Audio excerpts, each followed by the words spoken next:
তেজপুৰত পুনৰ কিশোৰী নিগ্ৰহ আৰু শ্লীলতাহানিৰ ঘটনা। তেজপুৰ গুটলুং চুপাৰী বাগানৰ ঘটনা। দশম শ্ৰেণীৰ এগৰাকী ছাত্ৰীক দুই যুৱকৰ টানা আজোৰা। ছাত্ৰীগৰাকীয়ে চিঞৰ বাখৰ কৰাত ছাত্ৰীগৰাকীৰ ডিঙিৰ চেইন আৰু হাতৰ খাৰু কাঢ়ি লৈ পলাই যায় দুই যুৱক। সন্ধিয়া টিউচনৰ পৰা ঘৰলৈ উভতাৰ পথত এই ঘটনা। বজৰং দলৰ সদস্যৰ মহাভৈৰৱ আৰক্ষী চকী ঘেৰাও। এই সপ্তাহত তেজপুৰত এয়া দ্বিতীয়টো ঘটনা। আৰক্ষীয়ে তদন্ত আৰম্ভ কৰিছে। ছোৱালী টিউচনৰ পৰা ঘৰত গৈ আছিলে, হাইৰোডত টমটমৰ পৰা নামি যেতিয়া যিটো ৰাস্তা দি গৈ আছে এইটো ৰাস্তা যোৱাৰ আপোনাৰ ডাইনফালে বাইফালে দুটা ফালে মুছলিম বাৰী আছে, আগফালে এটা কবৰস্থান আছে, অলপ খালী জেগা আছে। সেই মাজত জেগাটোত তাক মানে এটা মুখত ধৰিছে, এটা হাতত ধৰি টানি আছে। তো সি চিঞৰি আছে, কয় চুপ চুপ চিঞৰি নেবে। তো সি জোৰত বহি নাৰ্ভাছ হৈ গ'ল, চিঞৰি আছে যে চিঞৰোঁতে ল'ৰা দুটা পলাই গ'ল। আৰু ওচৰৰ মানুহ আহি চালে যে ইয়াত পৰি চিঞৰি আছে। তো ওচৰৰ মানুহ পোৱা নাই। এই ওচৰৰ মানুহবিলাকে ঘৰৰ ওচৰৰ আগফালে আছে। তো ইয়াৰ পৰা মানুহ দুটা কোনফালে গ'ল? এইফালেও যোৱা নাই, হাইৰোড ফালেও যোৱা নাই, আগফালেও যোৱা নাই, কোনো দেখা নাই। ক'ত গ'ল? আশে পাশে এই ঘৰৰ মানুহ হ'ব, এইফালে ঘৰৰ মানুহ হ'ব। এলেকাটো গুটলং হয়। গুটলং এইটো আপোনাৰ চামৰাগুদামৰ আগত। জাগাটো গুটলং চামৰাগুদামৰ আগৰ গলিটো, এইটো ডিমালা গলি বুলি কয়। ডিমালা ডিমালা গলিটো বুলি ক'লে হ'ল।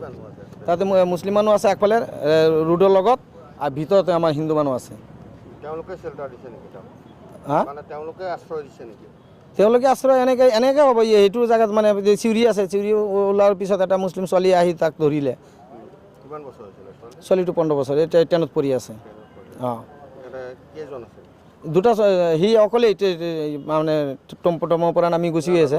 ল'ৰা দুটা আছিলে, এটা হাতত ধৰিছে, এটা মুখত ধৰিছে। তাকে এইটো সেই চিউৰি আছে, খালি এইটোৱে কৈছে যে চুপ চুপ হাল্লা নকৰিবি, এনেকৈ কৈ আছে। নাই, নামটো সেই চিনি পোৱা নাই, নাৰ্ভাছ হৈ গ'ল, সৰু পোৱালি না, নাৰ্ভাছ হৈ গ'ল। সেইটোৱে কথা আমি আপোনালোকক জনাইছোঁ, বা আপোনালোকে জনোৱাতে আমাৰ হিমন্ত ছাৰক ক'ব যে আমাৰ এই হিন্দু ল'ৰা ছোৱালীৰ ওপৰত যাতে সুব্যৱস্থা বা পূৰা অৰ্থনীতি ৰাখে চৰকাৰে। নালাগে আমি দুখীয়া ঘৰৰ মানুহ, আমি এই দিন হাজিৰা কাম কৰা মানুহ।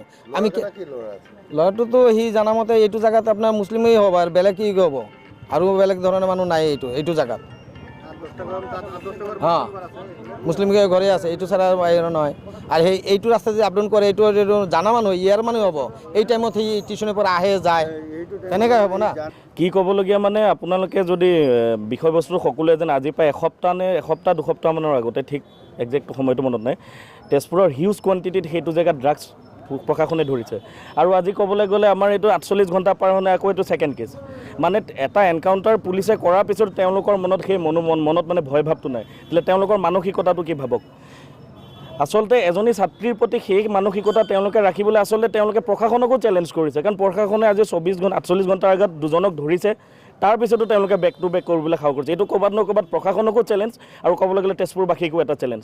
আৰু এই চেলেঞ্জটো যদি তেওঁলোকে তেনেকৈ কণ্টিনিউছ কৰি যায়, আৰু যদি তেওঁলোকে লাইনত নাহে, তো ক'ৰবাত নহ'লেও ক'বলৈ সেইটো আমি আৱেগৰ বশৱৰ্তী হৈ কালি পৰহি যদি আমি এটা ভুল ষ্টেপ লওঁ, তাৰ বাবে কিন্তু তেওঁলোকে ক'ব নোৱাৰিব যে আমি এটা ৰাইটছ কৰিবলৈ চেষ্টা কৰিছোঁ। ক'ৰবাত নহয় ক'ৰবাত তেওঁলোকে একচেপ্ট কৰিব লাগিব যে তেওঁলোকৰ ভুলৰ কাৰণে কিন্তু আজি কিন্তু এক পক্ষ কিন্তু বদনামৰ ভাগিদাৰ হ'বলৈ গৈ আছে। আৰু মই এইটো কথাও ক'বলৈ বিচাৰোঁ, প্ৰশাসনে চেষ্টা কৰিছে, মই প্ৰশাসনক কেতিয়াও মই ব্লেম দিব নাযাওঁ। কিন্তু যদি আপোনালোকে প্ৰশাসনে ষ্টেপ লোৱাৰ পিছতো তেওঁলোকে এইটো সাহস কৰিছে, ডেট মিনছ ক'ৰবাত নহয় ক'ৰবাত প্ৰশ্নবোধক চিন এটা মই হৈ আছোঁ বুলি ভাবিছোঁ।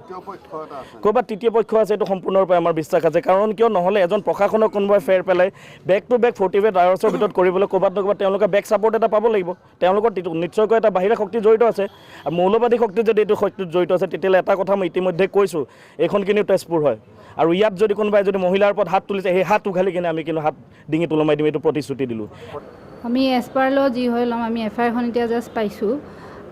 এতিয়া ইনভেষ্টিগেশ্যন কৰি থকা হৈছে, কোন আছিল কি আছিল আমি এতিয়াও গম পোৱা নাই। আৰু তেওঁৰ পৰা কিবা চেইন আৰু খাৰু নিয়া বুলি কৈছে, হয়তো সেই ইণ্টেনশ্যনটো স্নেচিঙৰ ইণ্টেনশ্যনে হয় চাগে।